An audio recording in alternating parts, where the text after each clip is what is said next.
Chers téléspectateurs de Malicounafoni Web TV, bienvenue dans ce flash d'information du mardi 6 octobre 2020. Hier après-midi, la liste des membres du gouvernement de la transition est connue. L'équipe dirigée par le Premier ministre Mokhtar Ouane comprend 25 membres, dont 4 femmes. On peut dire qu'elle a été formée conformément aux recommandations du Dialogue national inclusif, un document consensuel adopté fin 2019 auquel les nouvelles autorités du pays accordent une importance particulière. La nouveauté dans cette nouvelle équipe est que la quasi-totalité de ses membres n'avait auparavant pas servi dans un gouvernement. Seul Seyni Moulay fut ministre des Transports et du Tourisme de 1989 à 1991 sous le régime du général Moussa Traoré. Il est aussi à retenir que le Comité national pour le salut du peuple, CNSP, détient 3 portefeuilles clés dans ce gouvernement. Il s'agit du ministère de la Défense et des Anciens Combattants, colonel Sadio Kamara, du ministère de la Sécurité et de la Protection civile, le colonel Modibo Kone, et du ministère de la Réconciliation nationale, le colonel-major Ismaël Ouagé. Pour la première fois, la coordination des mouvements de l'Azawad Sema fait son entrée dans un gouvernement depuis la signature de l'accord pour la paix et la réconciliation nationale issu du processus d'Alger le 20 juin 2015 à Bamako. Moussa Ag Atayer, jeunesse et des sports, et Mahmoud Ould Mohamed, agriculture, élevage et pêche, représente le mouvement dirigé par Bilal Ag Chérif. La plateforme est aussi représentée par M.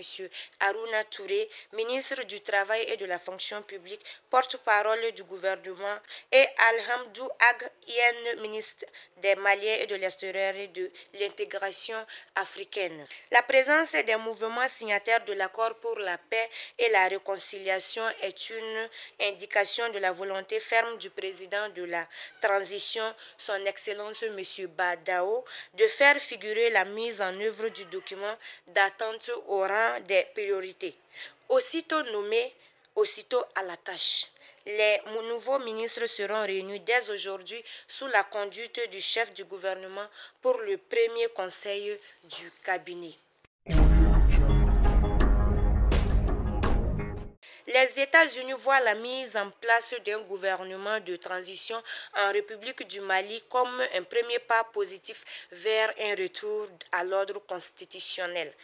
Les États-Unis exhortent le gouvernement de transition à tenir les élections démocratiques dans un délai de 18 mois, comme convenu avec la Communauté économique des États de l'Afrique de l'Ouest, la CEDEAO.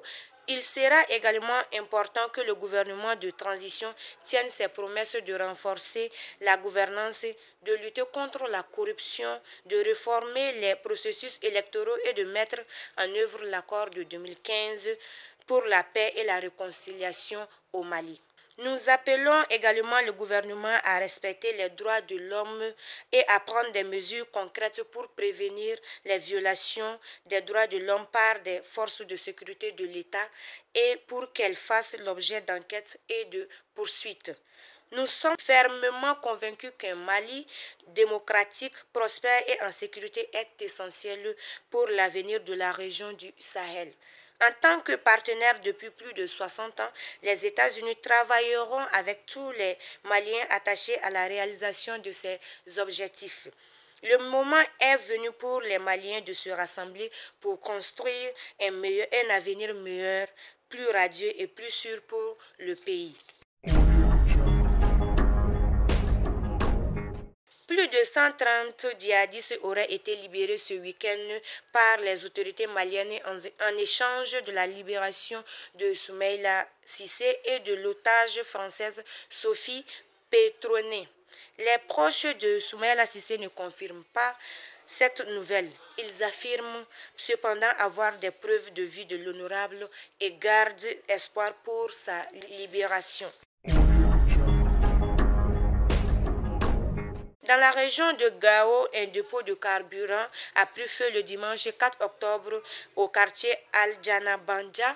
L'incendie s'est propagé à 2 autres dépôts causant de nombreux dégâts. Selon des témoins, le drame serait causé par un client à moto. Ce dernier aurait pris la fuite après l'acte.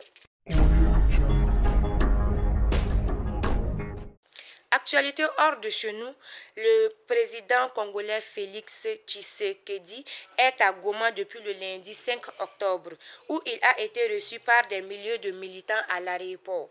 Cela fait longtemps que cette visite a été repoussée. Elle devait se faire dans le cadre d'un sommet sous-régional qui devrait finalement avoir lieu en vidéoconférence. À Madagascar, le président malgache Andry Rajoelina l'annonçait ce dimanche dans un discours. Pharmalagasy a débuté la production d'une gelule qui pourrait guérir le paludisme, la dengue et le Covid-19. Cette fois, le médicament appelé CVO est à la base d'une plante, l'artémisine, comme le Covid organique. Les responsables malgaches promettent des preuves scientifiques de son efficacité. Mesdames et messieurs, c'est la fin de ce flash d'information. Merci de l'avoir suivi et bonne suite de programmes sur votre chaîne Malik Nafoni Web TV. Merci.